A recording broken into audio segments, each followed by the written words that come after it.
Voilà, ça c'est notre drapeau. Mine de rien. La croix Voilà. de l'Occitanie. Et là, il faut juste dessiner une petite Martinique au milieu.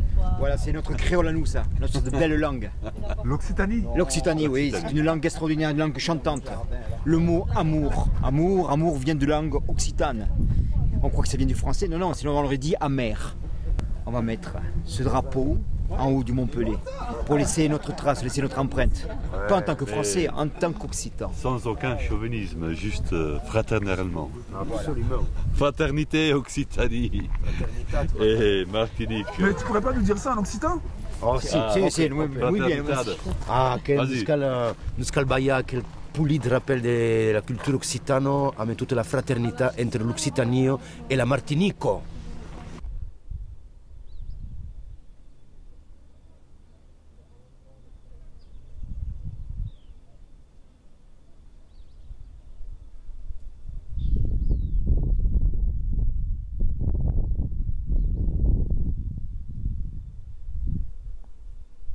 De la montagne! Al cap de la montagne! Aoueto! Aoueto! Il faut mettre la main comme ça, il faut jouer avec l'écho. Allez, attention, je commence. Aoueto! Aoueto! El cap de la montagne! El cap de la montagne! Ça vous fout les tripes comme il faut à leur place. Des jambes d'acier et toujours droit. C'est de l'Occitan, évidemment. Vous avez bien compris. Allez. Et l'écho. Donc tu nous attends en bas en fait. Bah oui, parce qu'il fallait monter tout en haut là. Et Tu vas monter de nos Ah non, non, on va monter, oui. et Bah non, toi, je peux pas du tout changer la caméra. Bah oui, non, c'est difficile. Mélodie. Donc, tu vas pas trop t'ennuyer. C'est une heure. C'est délicat. Donc tu vas de toute manière, tu es là pendant une heure. D'accord. Ok, à plus alors.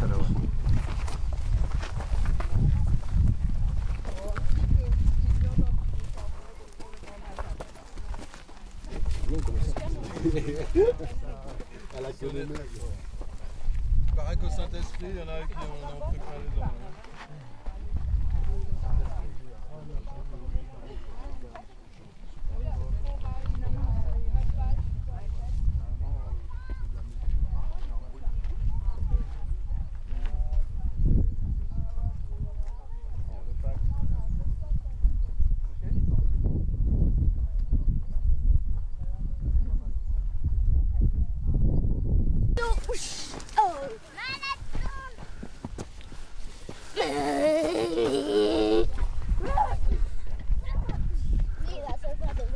La mignac, gnac, gnac, gnac. Snack, snack, snack. Snack, snack. On est le plus fort. Yami, gnac, gnac, gnac. Et là, les mères, je m'aime, c'est difficile. Ah, il t'est pas tombé le caméraman? Ah, je l'ai ramené. Je t'avais dit de récupérer sa caméra. Sébastien, t'as tout raté.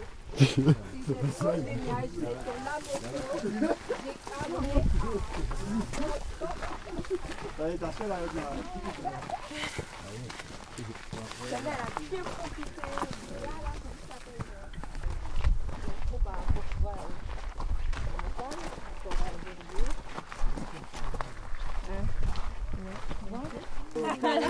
Le premier Kakura, bouteille payera. Le premier Kakura, bouteille payera. Faut tous suivre celui de la ronde, sinon vous êtes foutus. C'est une question de survie. Et là, vous adressez à la femelle des lamignac, gnac, gnac, gnac, gnac. Elle là. Vous la regardez bien en face des yeux et vous lui dites. Et vous répétez après moi. Quand je suis debout, ils sont couchés. Quand je suis debout, ils sont couchés. Quand je suis couché, ils sont debout. Quand je suis couché, ils sont debout. Qu'est-ce que c'est? Qu'est-ce que c'est? Ils vont s'arrêter de chanter, ils vont s'arrêter de danser, ils vont former une ronde parce que le cercle est magique. Si vous n'avez pas bien compris la question, vous pouvez la reformuler. Quand je suis debout, ils sont couchés. Quand je suis couché, ils sont debout. Qu'est-ce que c'est? Les pieds. Très bien. Les pieds. C'est les pieds. Quand je suis debout, ils sont couchés. Quand je suis couché, ils sont debout. T'attendez pas qu'ils se relèvent sur leurs pieds, sinon vous êtes foutus. Alors pour cela, parce que c'est une question de survie, je vais vous donner 1 minute pour vous cacher dans la nature. Yes. Je ne dois voir personne. 1 minute. C'est parti. 1, 2, 3, 4, 5,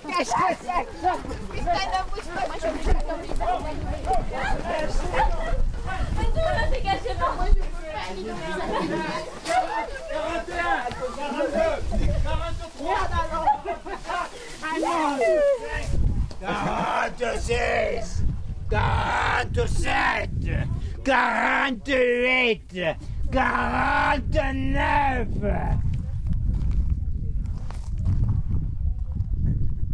Ok, c'est bon. Vous pouvez revenir. Alors, ça c'était pour le rythme des touristes.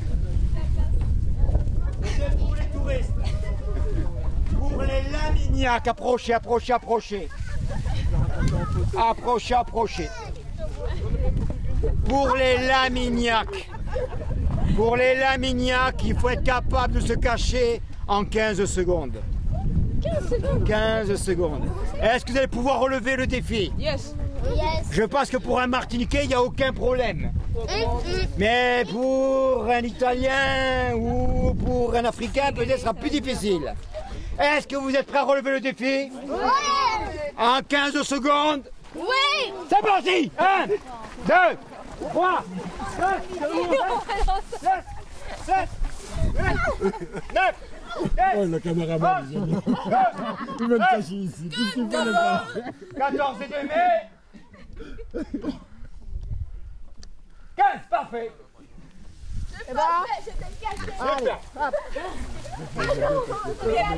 On arrivera à survivre, on arrivera à monter là-haut sur le Montpellier.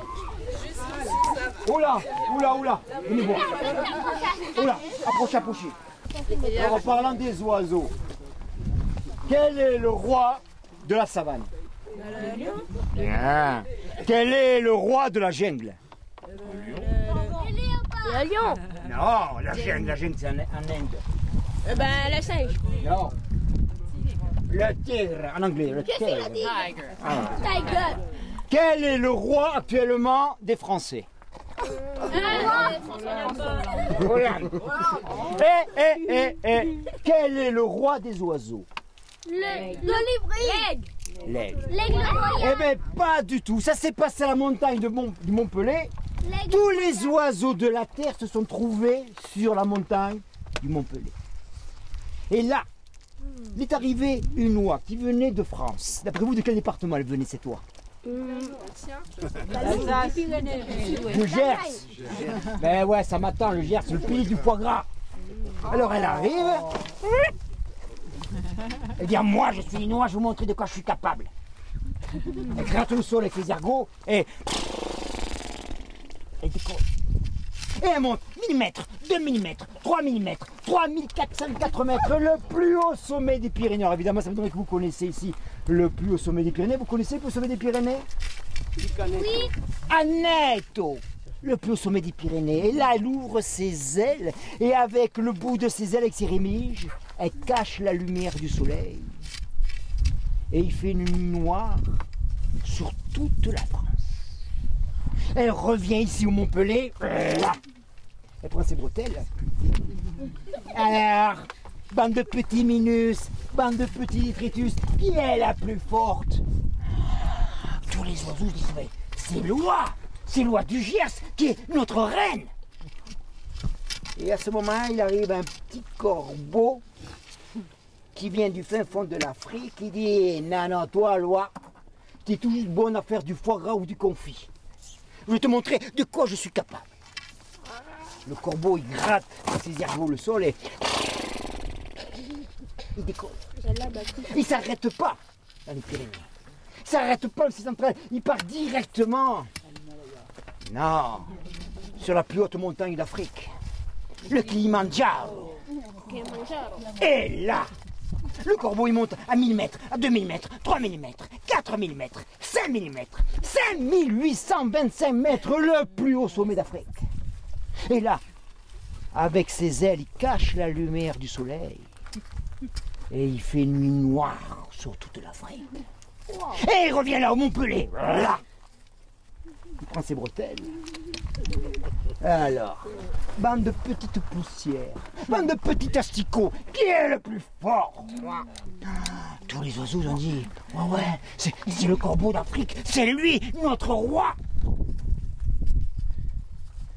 Et à ce moment-là, il arrive un aigle royal tellement puissant que juste avec ses serres, il pourrait te soulever et t'amener sur son air.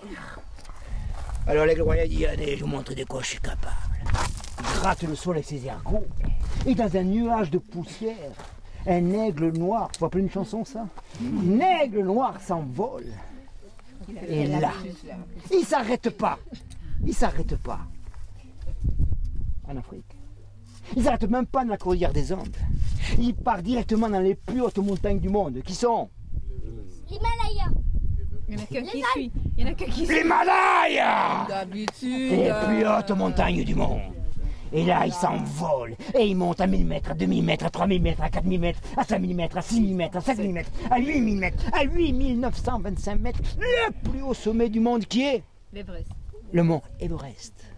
Il n'y a plus d'oxygène ici, c'est quand c'est mon cher, il n'y a plus d'oxygène. Le 15. En haut de sommet, c'est quand c'est émotion. Il ouvre ses ailes et avec le bout de ses rémiges, le bout de ses ailes, il cache la lumière du soleil et il fait une nuit noire sur le monde entier. Le monde entier. Et il revient ici sur le mont Pelé. Voilà. Il prend ses bretelles.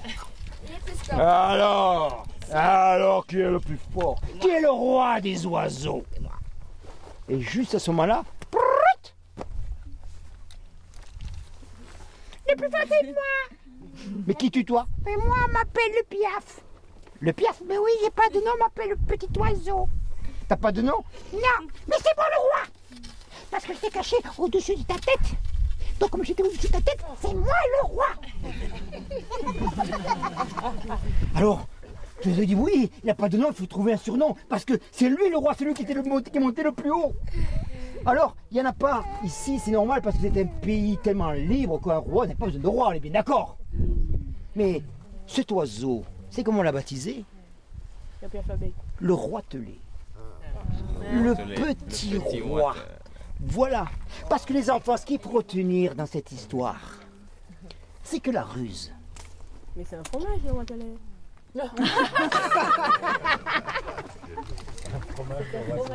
C'est un fromage, mais ça c'est une autre histoire. C'est une autre histoire, hein, le corbeau et le fromage c'est une autre histoire.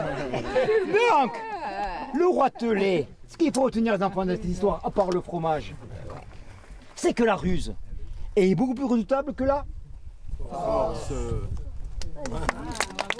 Jean-Marc, L'odeur de nos vaches, les casseroles, lesquelles on fait du bon bête mal. Vous osez, moi, et puis, il y a aussi l'odeur de nos chèvres, l'odeur de nos moutons, les terres asconaises. Ça sent bon, les moutons, on entend les cloches qui sonnent à l'horizon. Oui. Et puis, il y a aussi l'odeur de nos rochers. Ah, c'est pas volcanique chez nous, c'est granitique. Les barrancos, les canyons. Oui, toute l'odeur de nos Pyrénées sont regroupées dans le béret de Pépé. Et puis, il y a celui du dimanche. Beaucoup plus noir, beaucoup plus soyeux. En un mot,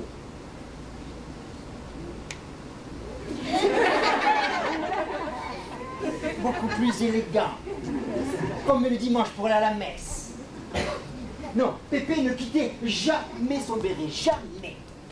Juste pour aller se coucher. Et encore, pour la bagatelle, il vaut mieux rester couvert. Avec toutes ces maladies qui traînent partout, il faut rester couvert. C'est moi qui le dis, c'est la télévision. Il faut rester couvert. Non, Pépé ne quittait jamais son béret, jamais. Quand il travaillait dans les champs, tu voyais un voisin, tu lui répondais « Ah hey! Ah oh !» Le voisin de l'autre côté, il lui répondait « Ah oh! Hey hey !» C'était midi, c'était l'heure de l'apéro. Ah, chez nous, c'est pas le rhum. C'est le pastaya, le pastis. le petit jaune. Non, Pépé ne quittait jamais son béret, jamais. Quand il passait sur la place du village, qu'il rencontrait un curé ou un notable, il le saluait en levant juste l'index sur la proue du béret, comme l'aurait fait un vieux militaire de carrière, usé par les deux grandes guerres. Non, Pépé ne quittait jamais son béret, jamais. Quand il rencontrait une jolie martiniquaise qui s'était garée dans une ruelle, qui cherchait la route pour aller à Lourdes, il s'approchait de la jolie demoiselle, serrait la proue du béret avec le pouce et l'index et lâchait un petit clin d'œil, mais on aurait pu se faire des idées dans le village. Non, Pépé n'a jamais quitté son béret, jamais. Même la tramontagne, même le vent du temps n'a jamais réussi à dessiner le béret de Pépé. Si, une seule fois, je me souviens, tu as quel âge? J'avais 8 ans, exactement. Même demoiselle. Vous savez, j'habite dans un petit village où il y a 450 habitants. Avant, maintenant il n'y en a plus que 45. L'exode rural, je ne sais pas si vous avez vu ça ici aussi, mais ça fait beaucoup de dégâts. Et là, il y a une petite rivière qui s'appelle la Pique, qui se jette à... Et la Garonne après se jette à Bordeaux pour alimenter l'océan Atlantique.